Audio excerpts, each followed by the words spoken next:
Welcome back, everybody. This session of HyperOtaku's Anime Club is officially in session. I am Emma Fife, and joining me on the panel today, we have Matt Acevedo. Hey, what's going on, everybody? And Michelle Chubby Bunny. Hello, everybody. What's going on? Do you prefer Michelle Chubby Bunny or Chubby Bunny Michelle? Either way? I don't know. I haven't branded it either way. Yeah, I feel like I hear both. It's fine. Perfect. Both are great. Great. Yeah. As long as everybody knows I am Chubby Bunny. And that's like a brand you've been associated with for Since I was a in high time. school. So Wow. a couple Has decades. it really been since high school? I won't tell you how old I am, but a couple decades at least.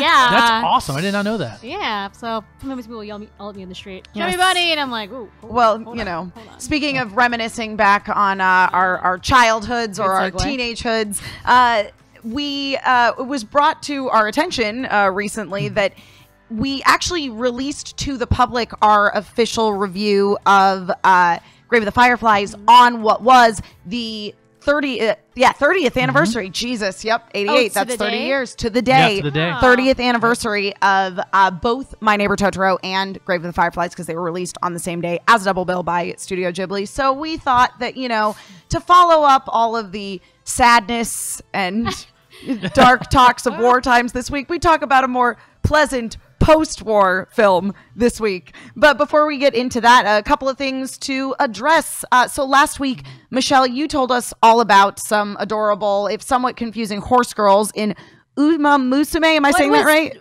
Uma Musume. What was not to understand? I mean, Uma Musume. Pretty derby. I mean, you know, there's just horse girls everywhere, obviously. Matt, what new anime series have you checked out this season that you're really digging right now? Yeah, guys, first off, Shokugeki no Soma is back. It is the part 2 of the third plate, which is technically the third season in Shokugeki no Soma.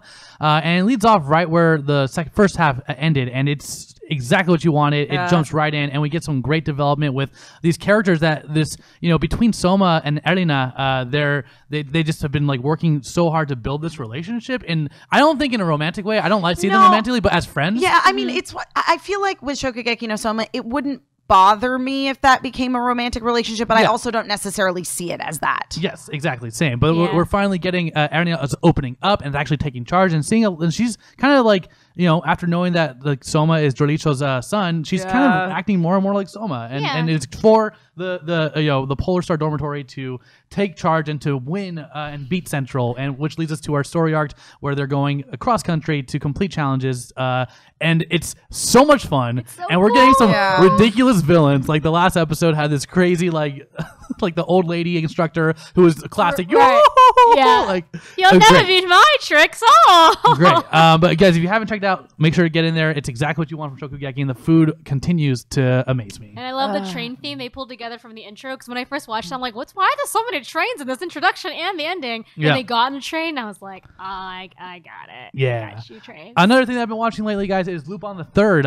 It's the 5th series for Lupin the Third, and it is really good. I was never really that big of a Lupin fan. I never really got into it, but I think because I'm older and stuff like that, I find it more relatable. Not relatable, but like more. Did you ever watch Castle Cagliostro? I did see that. Okay, Yes, I did because see that was that. my introduction The to Miyazaki Lupin. one. Yeah, exactly. I The think one that most Hayao people have Miyazaki seen directed. At least that in the Lupin series. Yeah, Yes, exactly. Yeah. This is totally new. It's completely new, and it puts Lupin in a world with technology, and that's like a prime thing in this series. And it's in the first episode kind of puts him into it, where how social media affects how people like try and catch Lupin and stuff like that. It's really fascinating how Lupin like deals with this level of technology advancing. I keep meaning to watch it. The other day I was like, I think I'm gonna watch this new Lupin series, and then I just ended up watching a woman called Fujikami. So the animation's very good as and well. that animation's great. The music Yeah. is And all the characters that you want, the whole cast is back. There's some new characters. I highly recommend it. It's a lot of fun. Even if you haven't seen Lupin, I think this is a great series. Yeah, I think most of the Lupin series actually stand pretty well on their own in terms of you get it. Yeah, you get it. Yeah. like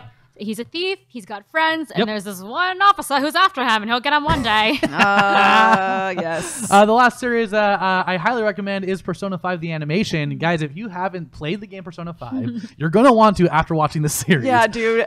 I think the anime series is really well done, but it does make me just want to play the game. Exactly. But everything about it, guys, the animation is gorgeous. It's a great it translates super well into anime form, and it just follows the story of the game. Is it a spoiler for the game, would you say? Yes, it is. It is. It is definitely a spoiler so for if the you don't game. want Persona 5 spoiled for you, then don't watch it, but it is really good. And it's interesting because in the game, when you're playing as the protagonist, you get to name him, number one. Glasses Boy? The Glasses Boy, exactly. And though he has dialogue options, you never hear him say the dialogue options. You just select them and you assume he said it and people react to you.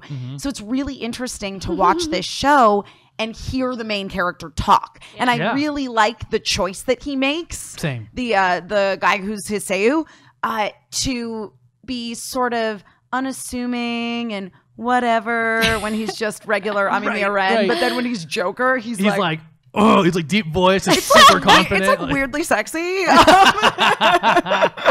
I'm totally into it. For all your sexy spring 2018 anime needs, go to Persona 5.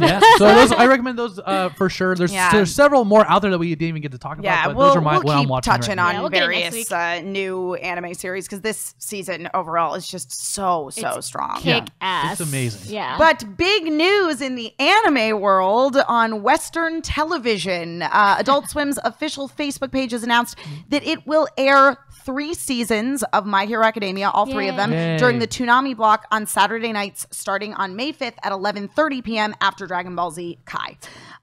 Michelle, in a world where we're mostly consuming anime on streaming services, what do you think of the future of anime on television? I think we live in a big city where everyone that we know, we have kind of expendable income. We all have multiple streaming services. Not everyone's like that. That's very true. Take trips back home, people are still watching cable television. They're getting their news from the local news. I think it's important to keep trying to put anime on on cable television because it's the only way people who don't really know about anime are going to be exposed to it how I found in a out natural way. Yeah. Like, because when we were growing up, right, that's the only way you could watch it. Yeah, that was the way that we watched it. And then Sunko's video. Yeah. But, I mean, for me growing up, it was like I would watch what was on Sci-Fi Channel or on Toonami, and that's what got me into anime and made me seek out more on home video releases and of course the whole fan sub market. So I think it's important. I think a lot of us forget about it a lot.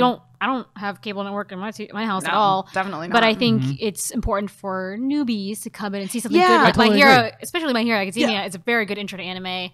It's not like too weird or whatever. No. It's straightforward. It's pretty straightforward and it's digestible for people who've never I mean, and it definitely has its basis again in Western superhero culture. So it is something that I think is a really good starter anime for people. And I mean, it's in season 3 now in simulcast, and Funimation actually simul-dubbed the second episode, so it came out dubbed the exact same day that it came out in Japanese with subtitles, which is this would have been unheard of even just like 2 years ago. That's the level of awareness I think that series like My Hero Academia are getting. And I think that you're right, Michelle, that putting it on Toonami is just going to be a way to get even more eyes on it and elevate it to the level of like a Dragon Ball. I think there is something to be said about the cross-marketing purposes of this, though, is because they're releasing the My Hero Academia video game, which is designed exactly, I can't remember what it's called, but it's designed exactly like the Dragon Ball video game, which is doing very well.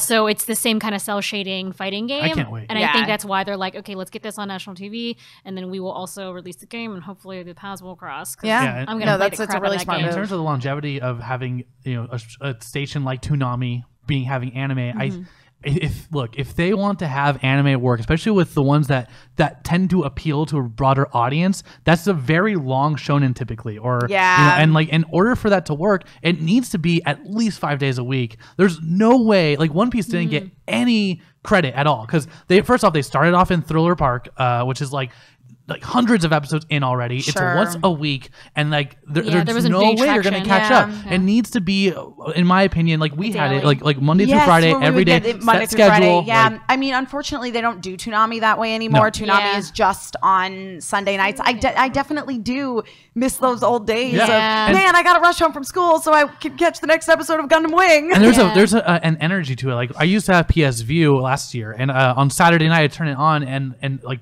Toonami would be on, and it just takes you back into this like very zen state of like, I don't know, it felt different. I really enjoy watching anime on Toonami. I think it goes well, especially with like their targeted ads and like their in between commercials, from with like Tom 2.0 or whatever. Like it fits like television. It's like Yeah, but it like feels the like olden days. Yeah, it feels so good. And I don't know, like if they wanted to keep this going, like they need to either do it every day, get rid of Adult Swim. You can only show King of the Hill so many freaking times. God, why?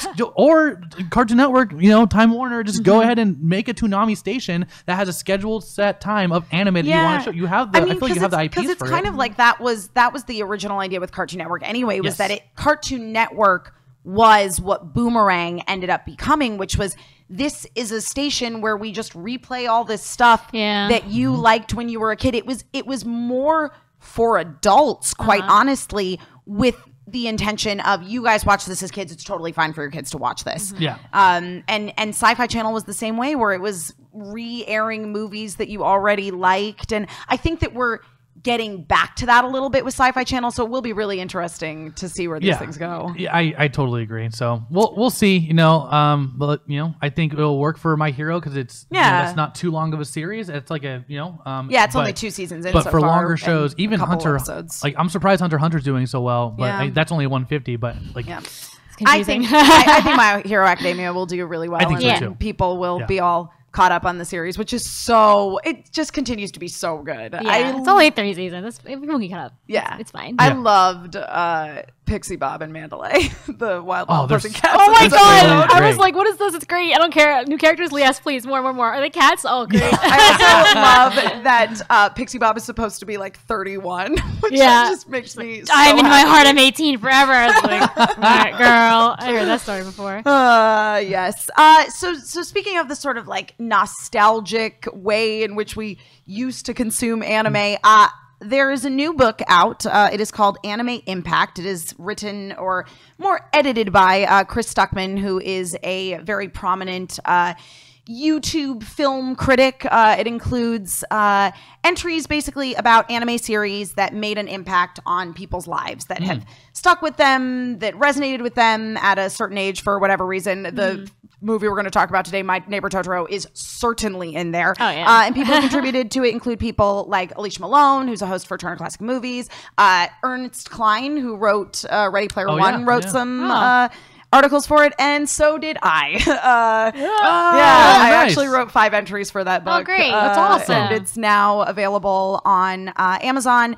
You can get the Kindle edition. They should have hard copy versions available in the next couple of days. They said they should be back in stock, but they only ordered so many, and so they sold out really fast, which is very cool. But yeah, I wrote. Can I get my copy signed, Emma? Of course, Matt. Matt. Right, great, great. If you guys want a signed copy of Anime Impact, I'm gonna find it and cross it out. you got it. I'm just kidding. That's awesome. But it's really cool because my name's actually on the cover of contributors. So sweet. That's awesome, dude. I feel pretty good about it. Yeah. And then before we get into talking about Totoro, just want to remind you guys, we still do have that giveaway going on with Toei Animation for Digimon Try Coexistence, which is the next film, which will be out in theaters on May 10th. You can go to fathomevents.com and search Digimon to make sure that it's playing at a theater near you. And all you need to do is quote tweet the link to the last video. We'll take it for this video too, along with your favorite Digimon for a chance to win tickets to go see that movie in theaters. And thank everyone who participated. Yeah, we've had a lot of participation so far. And when does that end? We'll be wrapping that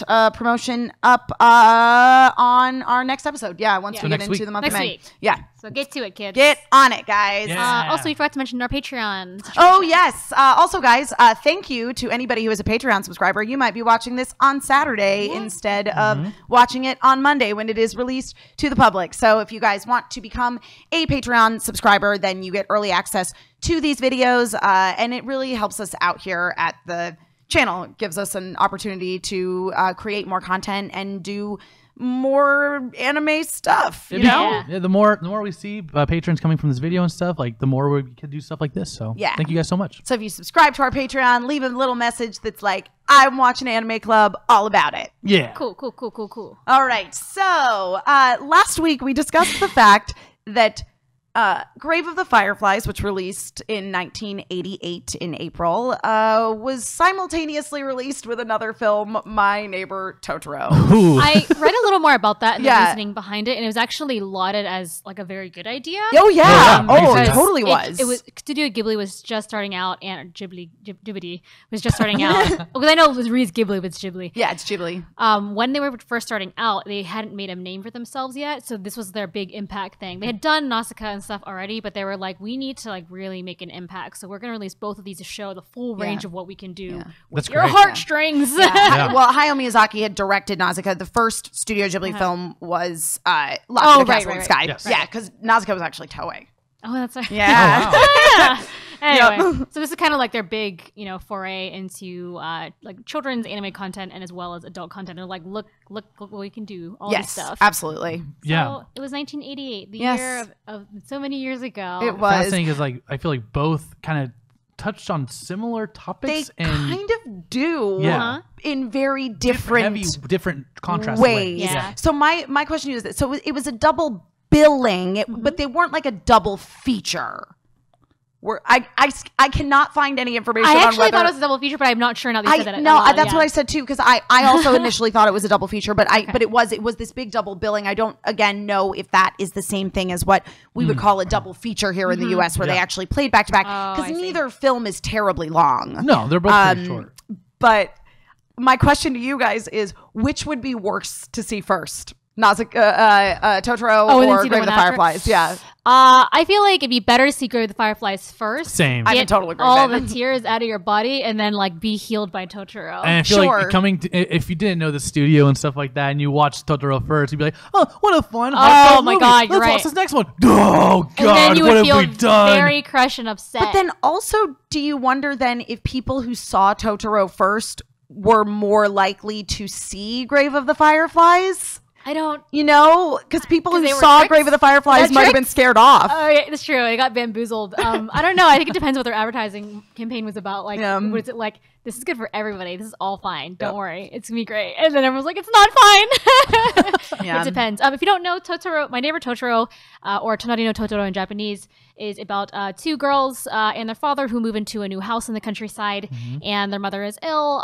But the girls are they're very in tune with nature. They hang out, they run around, have adventures, and they meet a mysterious Totoro guy and his little friends and sprites. And that's like the plot. That's all that happens in the plot. It's kind of, it's like, we were talking about this last night. That it's like a movie that's kind of doesn't have a plot. There's no necessary conflict. It's just kind of like these girls living through their life. It's one of the first. I feel like it's one of the very few kind of anime with where children as protagonists, where the adults are portrayed positively, yeah, that's very true. Yeah, because you're right. There is so much in animation in particular where the kids and adults are in conflict with one another if the adults aren't outright villains, but that's not the case in Totoro. Their dad is a good dad. A cool guy who's into improv, I would say. He yes-ands these kids up and down. So I think it's really interesting that in a lot of Western animation and children's stories, you see if a child's having an imaginary adventure, they're always combating an adult saying, that's not real, or oh honey, come back down to earth. And then it's about the child going out and being like, okay, well, I'll just take care of this myself. And in this movie, which I think it really shows community, it shows countryside kind of like hospitality as well. So everyone's kind of like, oh, you see weird things?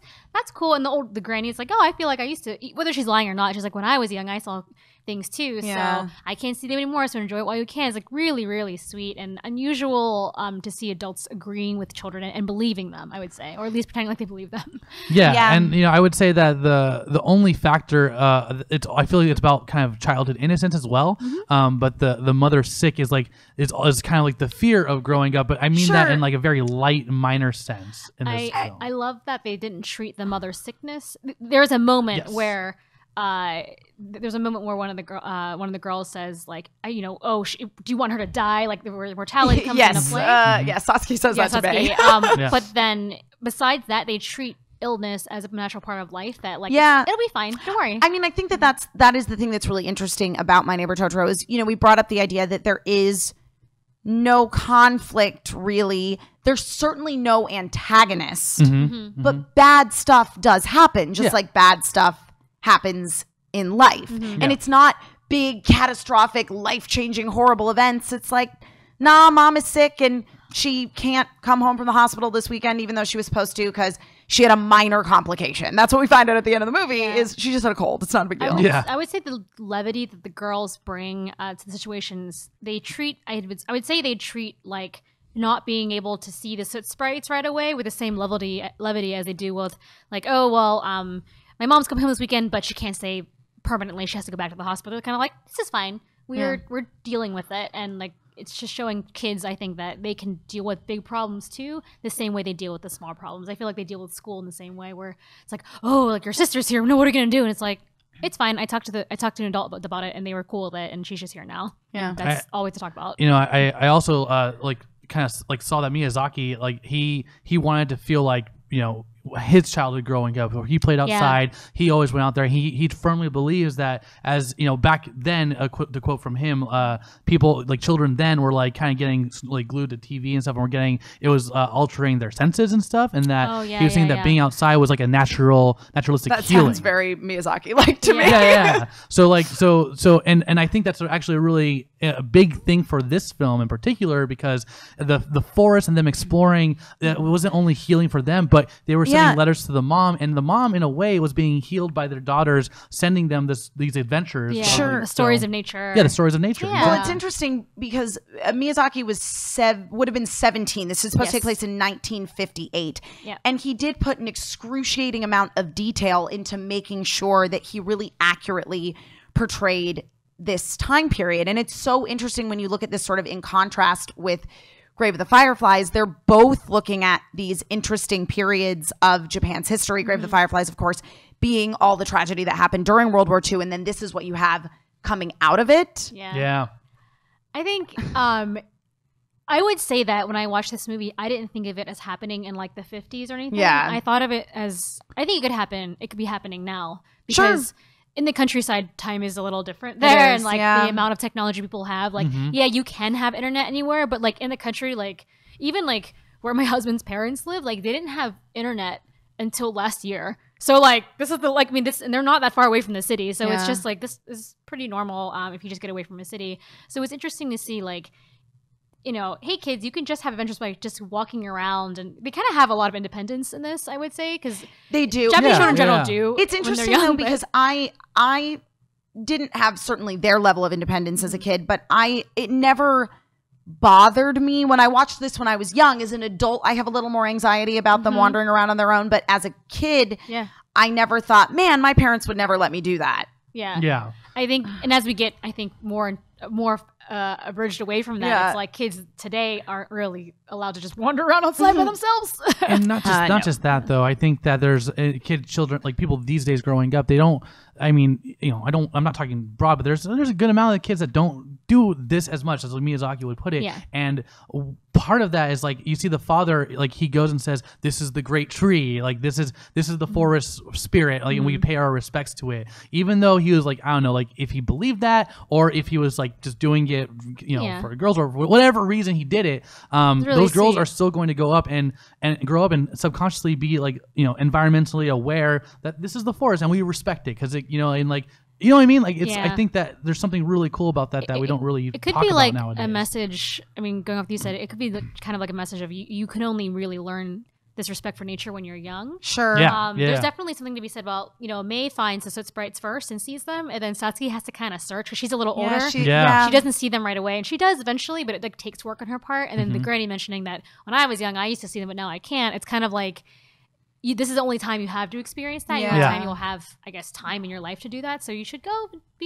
and have these fun adventures. Look how much fun these girls are having. I mean, Satsuki's another character, certainly not on the grim, dark level that we have with Seita, where in Grave of the Fireflies, where he's trying to be an adult but doesn't really want to be an adult. You also see a little bit of that struggle, I think, with Satsuki, where she does want to be independent and she wants to go off to her school, but she's a lot of the time, because her mom is sick and her dad is going out, she does take on a lot of responsibility for her younger sister Mei. I mean, when her sister showed up at that school, she's crying because she's like, they don't really explain it until you know, Satsuki's like, tells the teacher, and the teacher's like, okay, their mother's in the hospital, so her little sister's gonna be here today, and everyone's just like, cool, all right, that's fine. It's like you have this big problem and you have this responsibility, but it's also like if you just deal with it straightforwardly, these things can be dealt with normally. Like, no, it's not a big deal. It's not a big deal. And I think I like that message of the movie, that it's just like these things in life will happen, but as long as you deal with it honestly with people around you, like it'll be fine.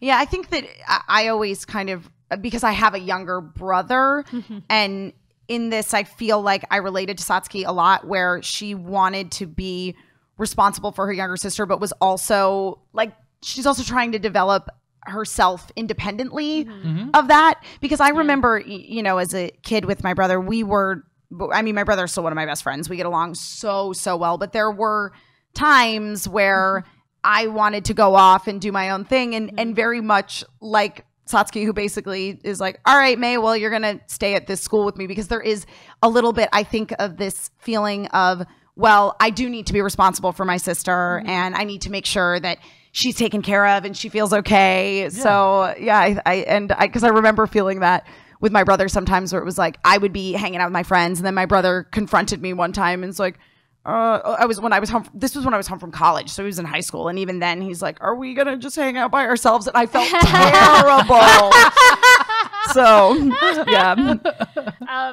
So we touched on this before, but about the nature and about where Miyazaki grew up that looked exactly like this place. So the countryside, specifically where they are, is called a Satoyama.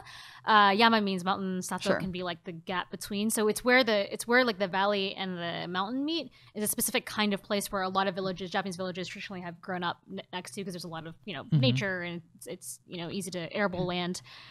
So because this movie came out, there's actually an association that was like, okay, Totoro, you are a new mascot for promoting the population and the like knowledge of the Satoyama areas, which I thought was really interesting. Like you're the nature guy now. He's like, I'm on it. Throws his big top down, flies around.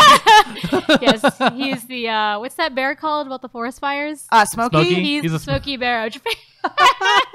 I love it. I thought that was really interesting. But so it's called the Totoro Hometown Fund Campaign. And it's to preserve specifically Satoyama areas around Saitama Prefecture. It's cute. I like that. Using anime to preserve your world. Yeah. Go get it, Totoro.